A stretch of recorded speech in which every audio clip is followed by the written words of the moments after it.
आप सभी का एक बार फिर से नए क्लास में स्वागत है। कक्षा 10 रसायन विज्ञान। आज हम जानेंगे साबुन तथा साबुनीकरण क्या होता है। ठीक है, ये आप थोड़ा सा आइडिया लगा लीजिए कि साबुन और साबुनीकरण क्या होगा। देखिए यहाँ पे ये साबुन है और यहाँ पे वसा है, यह सोडियम हाइड्रोक्साइड क्षार है, यह ग्लिसरीन है, यह साबुन है। ठीक है, अब बात रहेगी अब साबुन किसे कहोगे। देखो परिभाषा हम सिंपल एक लाइन में बता देंगे, पर आपको समझना क्या है। देखिए यह अगर हम इस तरह लिखते हैं तो इसको आप क्या बोलते हो, COOH आता है तो किस में आता है, कार्बोक्सिलिक में। ठीक है, कार्बोक्सिलिक समूह क्या होता है, COOH। ठीक है, अगर हम इसको मान लो CH3COOH कर दिए तो ये क्या हो गया, एसिटिक एसिड हो गया, या इसको हम बोलते हैं एथेनोइक एसिड यानी कार्बोक्सिलिक अम्ल। ये क्या है, एक तरह से इसको हम बोल सकते हैं कार्बोक्सिलिक अम्ल। ठीक है, यहाँ पे अगर हमने कोई भी हाइड्रोजन को हटा के हमने सोडियम को लगा दिया, मान लेते हैं सोडियम को लगा दिया, तो अब ये क्या हो गया, कार्बोक्सिलिक अम्ल का लवण हो गया। ठीक है, अब इसमें सोडियम लग गया, यहाँ से हाइड्रोजन को हम हटा दिए तो यह अम्ल न होकर के क्या हो गया, लवण हो गया। तो हम क्या कहेंगे, कार्बोक्सिलिक अम्ल का क्या है, यह लवण है।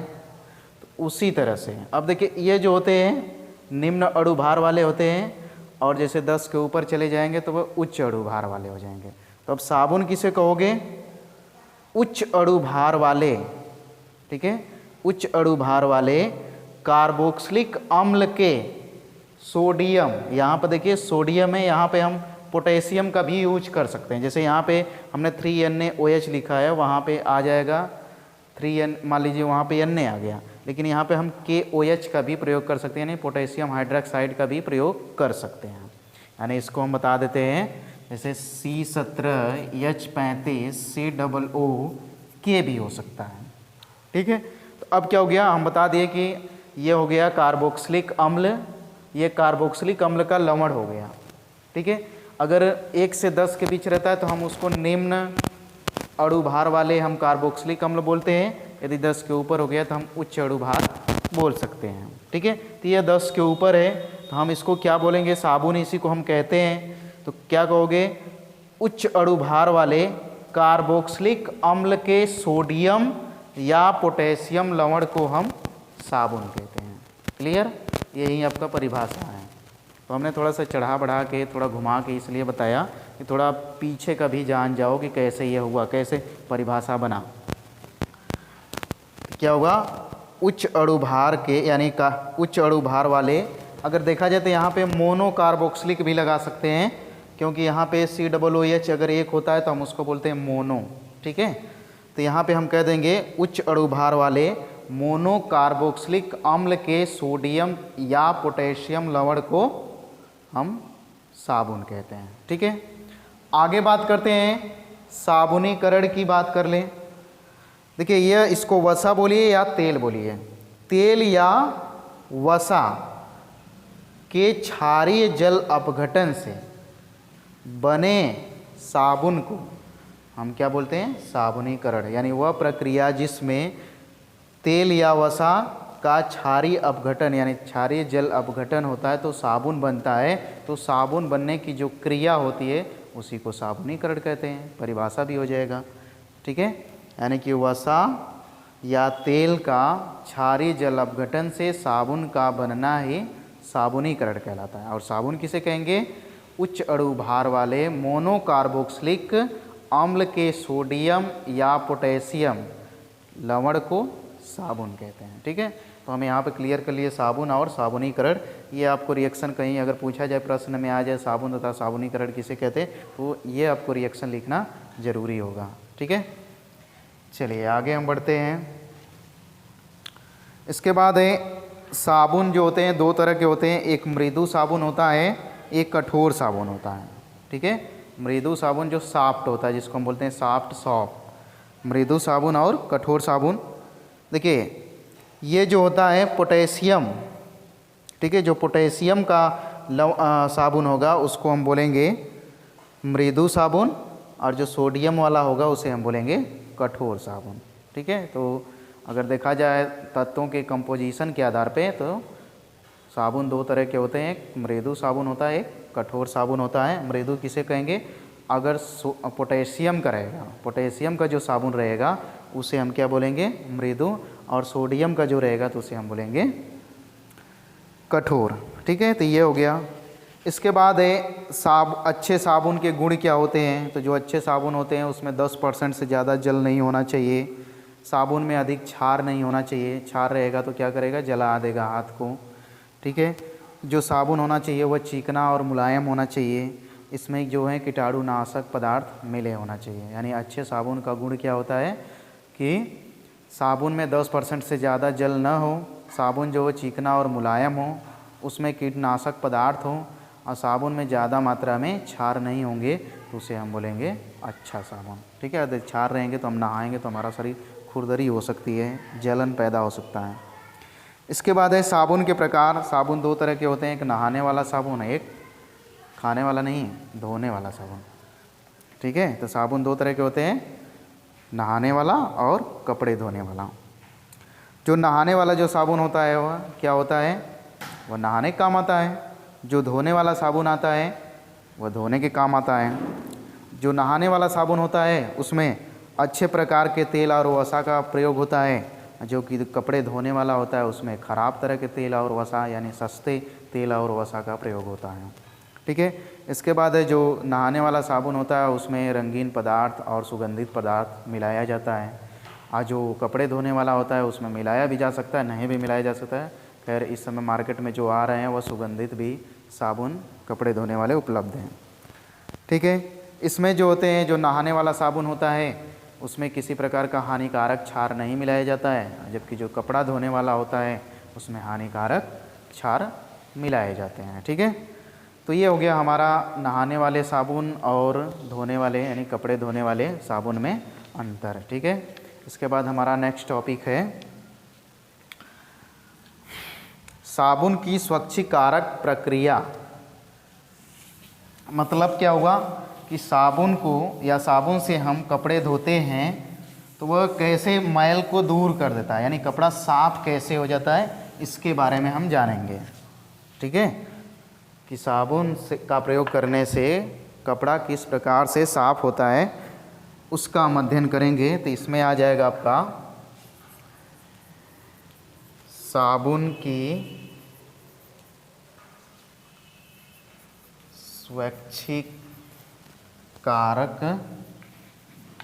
क्रिया। ठीक है, मतलब कि साबुन कपड़े को कैसे साफ करता है। ठीक है, चलिए देखते हैं। देखिए साबुन का भी थोड़ी देर पहले देखे थे, सूत्र क्या होता है? C17H35 COO होगा या फिर C17H35 COO होगा। ठीक है, हमने बताया था परिभाषा में। तो ये दोनों साबुन हैं। देखिए एक चीज़ यहाँ पर हम इसको इस तरह से भी लिख सकते हैं RCOO या फिर RCOO। कुछ लोग के दिमाग में आएगा कि ये R क्या है, तो R को हम बोलते हैं एल्किल। ठीक है, एल्किल। इसका जो सूत्र होता है CnH2n+1 होता है। ठीक है, इसको R का मतलब एल्किल बोलते हैं इसको, और CnH2n+1 यानी कहने का मतलब क्या हुआ कि यदि कार्बन की संख्या 1 रखोगे तो हाइड्रोजन की संख्या कार्बन से 1 अधिक होगा। तो कार्बन की संख्या 1 रख दिए तो हाइड्रोजन का 2 करोगे, 2 + 1 यानी 3 यानी CH3 हो गया। अगर कार्बन की संख्या 2 रखते हैं तो C2H5 हो जाएगा। ठीक है, अगर कार्बन की संख्या 3 रखते हैं तो C3H7 हो जाएगा। ये सब क्या है? एल्किल है। ठीक है, अब इसको देखो, अगर इसका बात किया जाए तो अगर हम कार्बन की संख्या 17 रखेंगे तो 17 दूना के 34 + 1 जोड़ोगे तो 35 हो जाएगा ना। तो यही चीज़ है और कुछ है नहीं। चलिए इसको हटाते हैं।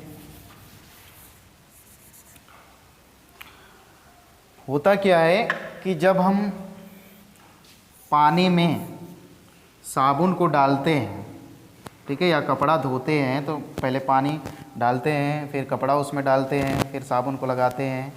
ठीक है, तो अब होता क्या है कि जब यह साबुन कह रहा हूँ, पानी में जब साबुन को घोलते हैं यानी RCOO को डालते हैं, ये क्या होता है, दो आयनों में पहले टूट जाता है। किस में टूटता है, पहले तो सोडियम जानते हो धातु है तो प्लस में टूटेगा, बाकी जो बचा माइनस में टूट जाएगा। ठीक है, यानी कि RCOO- और Na प्लस में टूट जाता है। ठीक है, बात इसकी है ज़्यादा। इसमें जो R होता है वह लंबी श्रृंखला वाला एल्किल समूह होता है। एल्किल समूह मतलब ये वाली चीज़ बात कर रहा हूँ। जो R होता है वह क्या होता है, लंबी श्रृंखला वाला एल्किल समूह होता है। इस पर कोई धन या ऋण आवेश नहीं होता है, मतलब ये अध्रुवी होता है। ठीक है, अध्रुवी का मतलब जिस पे कोई चार्ज ना हो, धन या ऋण आयनों में न टूटता हो, तो उसे हम बोलते हैं अध्रुवी। जो ये COO- इसको बोलते हैं कार्बोक्सिलेट आयन। ठीक है, इसको बोलेंगे एल्किल और इसको बोलेंगे कार्बोक्सिलेट आयन। तो जो एल्किल होता है वह अध्रुवी होता है, मतलब उस पर धन या ऋण आयन नहीं होता है। जो कार्बोक्सिलेट होता है उस पर ऋण आयन होता है। तो ये जो एल्किल है ये अध्रुवी है, तो अध्रुवी का मतलब जो जल होता है वह ध्रुवी होता है। ठीक है, तो ये क्या करेगा, जल से दूर रहेगा, मतलब कि जल विरोधी होगा। ठीक है, और ये जो होगा माइनस वाला, यह जल स्नेही होगा। तो जो जल स्नेही होगा वह जल के संपर्क में रहेगा, जो द्रव विरोधी रहेगा यानी जल विरोधी रहेगा वो किसके जल से क्या रहेगा, दूर रहेगा। तो ये R जो होता है वह दूर रहता है और ये जो होता है जल के पास रहता है। तो ये सब आपस में मिल करके जल में, जब जल में साबुन को घोलते हैं तो वह क्या होता है कि कोलाइडी विलयन बना लेता है। ठीक है, और इस कोलाइडी विलयन को या इस तरह की जो संरचना बनती है उसको हम मीसेल बोलते हैं। इसको हम बना देते हैं यहाँ पे मीसेल को, जल में इसको डाल के। जैसे यहाँ पे देख लीजिए जल है, इसमें जब साबुन को घोलेंगे तो इस तरह से बनेगा आपका चित्र। ये देखिए ऐसे, ये ऐसे, ये माइनस है, ये इस पे माइनस, इस पे माइनस, इस पे माइनस, इस पे माइनस। ये जो ऐसे ऐसे देख रहे हैं ना, टेढ़ा टेढ़ा, ये डिजाइन ये बता रहा है कि आपका लंबी श्रृंखला वाला क्या है, एल्किल है। ठीक है, यह चीज़ है। और ये जो माइनस दिखा रहा है यह कार्बोक्सिलेट आयन है। तो ये जल के संपर्क में रहता है, कौन सा, ये कार्बोक्सिलेट आयन। और जो एल्किल होता है वह जल से दूर होता है। तो इस तरह की जो संरचना बन रही है इसी को हम बोलते हैं मीसेल। ठीक है, होता क्या कि जो ये जो जल विरोधी हो गया तो ये तेल स्नेही होता है। ठीक है, जो R है मतलब एल्किल जो है वह जल विरोधी का मतलब कि तेल स्नेही, यानी तेल से स्नेह करेगा, यानी तेल के संपर्क में जाएगा तो चिपक जाएगा।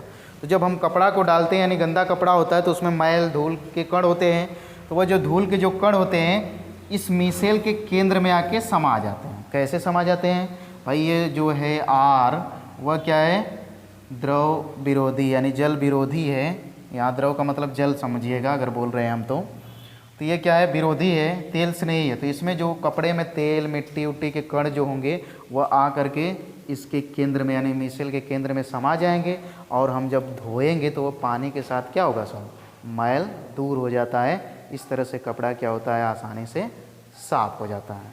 तो स्वच्छी कारक में यही प्रक्रिया है। पूरा आपको बता देना है कि जब हम इसको डालेंगे तो दो आयनों में टूटेगा, माइनस में और प्लस में पहले सोडियम वाला। जो पूरा प्रक्रिया बताएं वहीं सब फिर से आप दोहरा लीजिएगा, उसको पीछे करके वीडियो को देख लेंगे तो और फिर आपको फिर से समझ में आ जाएगा। तो यही आपका मीसेल है और इसी तरह से कपड़ा क्या होता है, साफ़ हो जाता है, चिकनाई सब दूर हो जाती है। ठीक है, इसके बाद हमारा आता है अपमार्जक, जिसको आप डिटर्जेंट बोलते हो, सोडा सिंपल भाषा में।